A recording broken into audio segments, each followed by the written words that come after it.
আসসালামু আলাইকুম my dear student. আজকের ক্লাসে আমি যা শিখাবো পুরো টপিকটা তোমাকে 100% ক্লিয়ার করে শিখিয়ে দেওয়ার দায়িত্ব আমার। তোমাকে শুধু মনোযোগ সহকারে ক্লাসটি কমপ্লিট করতে হবে। তুমি যদি না বুঝো তুমি জাস্ট আমাকে হোয়াটসঅ্যাপে মেসেজ করবে, তোমাকে আমি সকল ধরনের সাপোর্ট দিব। আর যারা আইসিটিটা বেসিক থেকে শিখতে চাও ফ্রিতে, তারা আসলেই হোয়াটসঅ্যাপে নক দিও। আমি তোমাদেরকে ক্লাসটা সুন্দর করে প্লেলিস্ট আকারে সাজিয়ে দিব, তোমরা ক্লাস করবা, তাহলে সব কিছু সহজে বুঝতে পারবে ইনশাল্লাহ। চলো আমরা আজকের ক্লাসের টপিক নিয়ে কথা বলি। এখানে বলা আছে 5 থেকে 4-এর যোগের মাধ্যমে পার্থক্য করতে হবে। তো যোগের মাধ্যমে পার্থক্য মানেই হচ্ছে পরিপূরক, ঠিক আছে? পরীক্ষার ঘ নাম্বারে কিন্তু এটা খুব আসে যে যোগের মাধ্যমে পার্থক্য করো। তো এই ম্যাথ করতে গেলে ফার্স্টে আমাদেরকে কি জানতে হবে? বাইনারি করতে হবে। এখানে যে 5 সংখ্যাটা আছে এটাকে বাইনারি করবা। যদি কখনো বাইনারি মান দিয়ে দেয় তাহলে তো ভালো, বাইনারি করতে হবে না। আর যদি কখনো তোমাকে বাইনারি ছাড়া অন্য কোনো সংখ্যা পদ্ধতির মান দিয়ে দেয়, সেটাকে তোমরা বাইনারি করে ফেলবা। আমরা কিন্তু সকল ধরনের রূপান্তরের ক্লাস এখানে করাইছি। তুমি যদি ক্লাসগুলো দেখে থাকো অবশ্যই পারবা। তো প্রথমে আমরা এখানে পাঁচের বাইনারি মানটা লিখবো। পাঁচে কিভাবে বাইনারি করতে হয় দেখো, মানে ভাগ করে করতে হয়। কেন করতে হয়? যদি কেউ নতুন থাকো তার জন্য জাস্ট একটা জিনিসই সাজেস্ট করব, তুমি এই হোয়াটসঅ্যাপে এসে নতুন করে ক্লাসগুলো কইরো। ওকে, আমরা ফার্স্টে এটাকে বাইনারি করে নিব সুন্দর করে। তো আমরা বাইনারি করা শিখাইছি বেসিক ক্লাসে। এরপরে আমরা 4-এরও বাইনারি করে ফেলবো। তো এটাও আশা করি যারা ক্লাস করছে তারা পারবা। তো বাচ্চারা দেখো, আমাদেরকে ফার্স্টে কি করতে হবে? দুটাকে বাইনারি মান লিখতে হবে।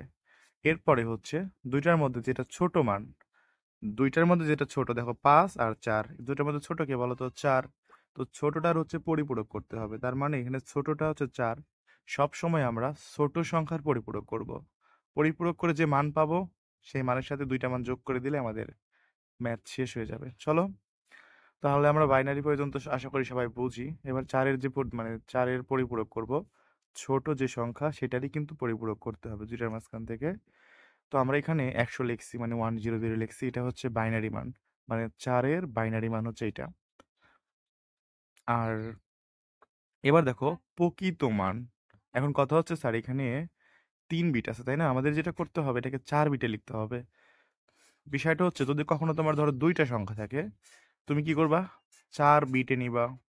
যদি তোমার কখনো ধরো 6টা সংখ্যা থাকে, তুমি এটাকে 8 বিটে নিবা। কখনো যদি তোমার 10টা অথবা 11টা সংখ্যা থাকে, তুমি কি করবে? 12 বিটে নিবা। মানে এই বিষয়গুলো মাথায় রাখবা যে তোমার এক জায়গায় দুইটা সংখ্যা সংখ্যা দিয়ে আছে, তুমি পরিপূরক করতে গেছো, অবশ্যই তুমি 4 বিটে সাজাবা। 6টা সংখ্যা বা 7টা সংখ্যা দিয়ে আছে, তো 5টা সংখ্যা দিয়ে আছে, তুমি 8 বিটে সাজাবা। 10টা 11টা বা 9টা দিয়ে আছে, তুমি 12 বিটে সাজাবা, মানে বিট করবা। তো বিট কেমনে, মানে বিটে কেমনে সাজায়? এখানে যেমন দেখো তোমার 3টা সংখ্যা আছে, আমি এখন 4 বিট করব। এর জন্য কি করবো? শুধুমাত্র সামনে শূন্য দিব, ঠিক আছে? সামনে শূন্য দিব। এখন আমার 4 বিট করতে গেলে সামনে শূন্য একটাই দিতে হবে, তো একটা দিছি। যদি আমি ধরো 8 বিট বানাইতাম তাহলে সামনে কতগুলো শূন্য দিতে হতো বলো তো? আরো দিতে হইতো, যতগুলো লাগতো আর কি দিবা। সামনে শূন্য দিলে মানের কোনো পরিবর্তন হয় না, সহজ কথা। এটা হচ্ছে প্রকৃত মান। দেখো আমি এখান থেকে বাইনারি মান ছিল, তারপর এটাকে আমি 4 বিটে লিখছি, এটা হচ্ছে প্রকৃত মান। এরপর আমরা একের পরিপূরক করবো, অলরেডি শিখাইছি তোমাদের আগের ক্লাসে। তো একের পরিপূরক মানে কি? জাস্ট এই মানগুলোকে উল্টায় দেওয়া, 0 থেকে 1, 1 থেকে 0, 0 থেকে 1, 0 থেকে 1। এবং একের পরিপূরক করতে গেলে তুমি একের পরিপূরক শেষ, এই একের মানে একের পরিপূরকের সঙ্গে যদি আমরা 1 যোগ করে দেই, তাহলে আমাদের কি হবে? 2-এর পরিপূরক হয়ে যাবে। এখানে আমরা দেখো একের পরিপূরকের সঙ্গে 1 যোগ করে দিছি, এটা আমাদের কি হয়েছে বলতো? 2-এর পরিপূরক হয়েছে।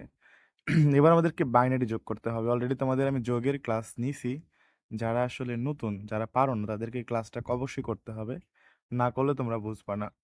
তো দেখো এখানে আমরা 1 এবং 1 যোগ করবো। 1 1 যোগ করলে কত হবে? 0 হবে, হাতে থাকবে 1। এই একটা এখানে চলে আসলো। আবারও 1 1 যোগ করলে 0 হবে, হাতে থাকবে 1। তো একটা দেখো আবারও তোমার কোথায় চলে আসবে? সামনে আসবে। তো এখানে ফলো করো, এখানে 0 আর 1 কত হবে? 0 আর 1 কত হবে বলো তো? 0 আর 1 তোমার হচ্ছে এখানে একই হয়ে যাবে, আর এখানে তোমার 1 বসে যাবে। বুঝতে পারছো? এটাই হচ্ছে আমাদের পরিপূরকের মান। তো আমরা এখান থেকে 2-এর পরিপূরক করে ফেললাম।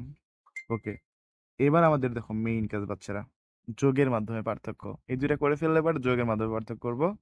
তো আমরা যে 5-এর বাইনারি পাইছিলাম, এবার যে 5-এর বাইনারি পাইছিলাম সেটা এখানে লিখবো।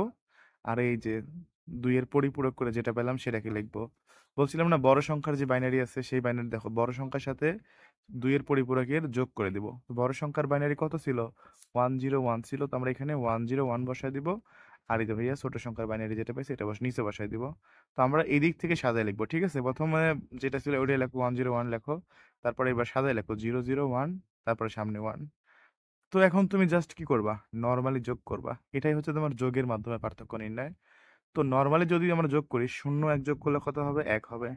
0 0 যোগ করলে কত হবে? 0 হবে। 1 1 যোগ করলে কত হবে? 0 হবে। হাতে থাকবে 1। 1 তো এখানে চলে গেল, মানে 1 1 আবার যোগ করলে 2 হলো। 2 হলে আবারও 0 দিব। আর থাকবে সামনে দিব 1, ঠিক আছে? তো আমাদের এখানে কিন্তু পুরা সিস্টেমটা হয়ে গেছে, বুঝছো?